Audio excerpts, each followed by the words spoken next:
Welcome back, everyone. Sheepdog Smokey here, and this is a story near and dear to my heart, as it is something that I've actually seen happen locally around me, and I see all over the country with changes to disciplinary policies that are just idiotic. Honestly, they are. It seems that Broward is considering changing an old policy where students may be academically marked down for unexcused absences and turning in homework late. I can tell you that when I was teaching, my schools did not have an official policy on this, other than if you missed too many days in a year, although excused absences were allowed more than unexcused, you would be required to make up work, Saturday school, summer school, what have you. That was the school policy, is that you had to attend a certain number of days. Teachers were allowed to do their own thing. I know that the coaches, when I was teaching, would have athletes running laps instead of practicing for their sport if they had missed too many days. I dinged them on their assignments. If you turned your assignment in late and I didn't give you permission to, you would lose points. If you had to make up a test, you would lose points. It was not you get a D no matter what. It was more lenient than that, but still, that gave them the incentive to have their work turned in on time and be in class. Now, of course, this article goes on, and it talks about, of course, race. It says that minority students are more heavily affected than white students, even though they admit attendance rates are kind of flat and the number of absences doesn't really differ that much. Well, if you have a teacher who is letting white students slide on school policy and not others, that's a teacher who needs to be disciplined. The school needs to say, no, school policy is this. You enforce school policy, period. It's very simple. It is. Then they go on to talk about how parents forget. Well, if a parent forgets, then you remind them. I know I had several times where a student would be absent and I would have heard nothing about it. They show up the next day, and I'd, of course, ask them, hey, where were you? They said, I had a doctor's appointment. I said, well, you need to tell your parents to call and tell the office that, because they're going to mark you unexcused if you don't. Normally, the kid would call them on their lunch break and say, hey, I need you to call and tell them I was at the doctor. I had one kid whose parents wouldn't do it, so he started having his doctor's office call while he's sitting there saying, hey, just in case y'all hadn't been told, this is Dr. So-and-so, and I've got Billy in my office for a checkup or for whatever. The office didn't care. They simply told the doctor, send him with a note tomorrow. The kid was smart enough to hold on to the note, not let his parents have it, and had no trouble. It's it's really simple in my mind, and I don't see why other people don't see it. Unexcused absences should penalize the student because that's them just skipping. And that also encourages them to make sure their parents know, hey, I need you to call the school and tell them that this is an excused absence. Yes, there are students who will abuse even that. I was actually one of them. My junior and senior year of high school, this was my voice. My father and I sound a lot alike, especially on the telephone.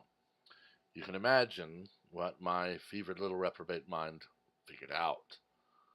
You know, drive around the block, park somewhere that my parents would not pass me, wait an hour, go home, call the school, pretend to be my father, and boom, day off.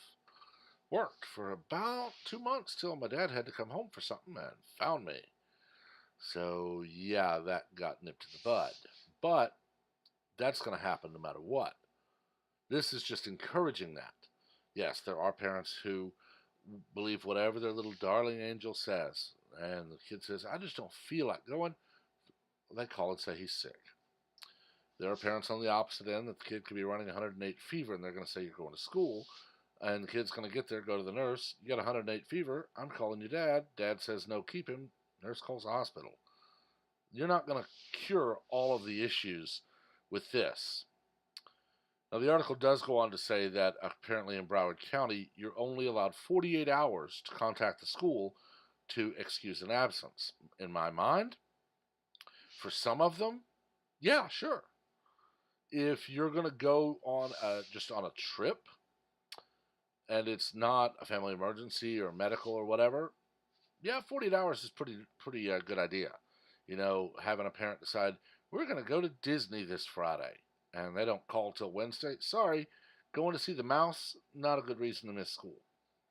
But kid goes to the doctor because they're sick, or funeral, or anything else that is actually an emergency. And I can tell you, being an uncle and being involved in the lives of my nephews and niece, when I find out they're sick, I typically don't think, "Oh, I got to call the school right now." My first thought is, I need to make sure they're not so sick we got to go to the hospital. Once I know that, okay, let's get you to the sofa where I can watch you, make sure you got plenty of liquids, so on and so forth. I might at some point in that day figure out that get my head out of my butt, call the school, or my sister for my oldest nephew and my niece, or my mother or father who has custody of my youngest nephew. They're going to have done it. My boss will, if I don't text him, text me, "Hey, where are you at?" And I'll say, "Oh, sorry, I forgot. I got a nephew with 100 and something fever or whatever. I'm at the doctor with my nephew, and my boss is fine." And I normally get a little, "Hey, keep your head straight." And that's about it. But for those saying you have 48 hours, stupid. What happens if you got a kid running 109 fever on a Friday morning? You're in the hospital until Sunday morning when it finally lets you go home. You're going to have already gone over your 48 hours before Monday rolls around. And very simply, the school needs to not just say, "We're not going to punish you for absences." What they need to say is, "We're going to be a little more understanding if you don't call us within 5 minutes of the school day starting or within 48 hours. And we're going to let the teachers decide." To give you an example, when I was teaching, I had what is referred to as a weighted percentage uh, calculation method for my classes. I typically taught history, government, economics, and I did have an AP class every now and then. AP was on a different scale, but it's the same premise. Tests are worth 20% of your grade. Homework and classwork are worth 35% of your grade each. Class participation, 10%. So, if you do none of your homework or you do none of your classwork, you get a 65, and that's if you nail everything else. If you don't participate, it's not going to, if you never participate, you're not going to get above a 90, and that's if you nail everything else. If you miss all your tests, you still are going to get a high 70s if you nail everything else. For classwork, if you weren't finished by the end of class, which you should have been able to, because I did not give very involved things in class, typically it would show me you've been taking notes or the like. If you missed and you had to turn it in later, you got 1 point per day up to a maximum of 10 points deducted from your grade. If you were absent from taking a test and it was not excused, you were dinged 5 points on the test. If you were absent from the makeup, you were dinged 10 points. After that, I did not. For homework, same thing. If it's late, 1 point per day, up to a max of 10 points. That's not draconian by any means in my book. That is me teaching a valuable life lesson that you won't be able just to lollygag through life doing whatever you feel and, I guess I'll finally turn in this report to my boss. You're going to be fired if you have an attitude like that. And high school is the place to start teaching them that. My college professors were more harsh than that. You could lose the entire grade if you were 2 weeks late.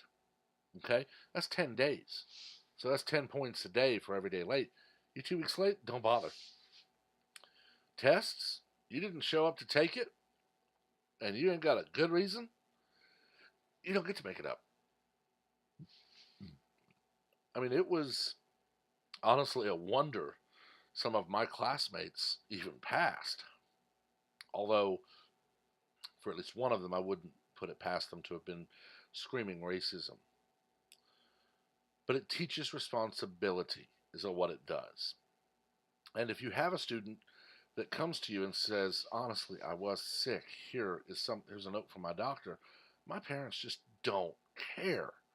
And they're never going to call. You can work with them, okay? Especially if you see that they're almost never absent. And you can tell they were sick yesterday. I had friends in high school that happened to. They had to get themselves to the doctor or the hospital. Their parents had checked out. And of course, when that happens, you focus on the child. And my administration, when I was in high school, my high school's admin was phenomenal at it. But this is not the answer. Honestly, it's not. Taking away accountability is never the answer. But I've talked long enough. Let me know what you think. Remember, keep the comments civil. We do not learn from argument, we learn from debate. As always, also, please remember to like and share this video, as well as to subscribe and turn on notifications so that you are among the first to know of all new content as it is posted. Until next time, everyone have a wonderful day.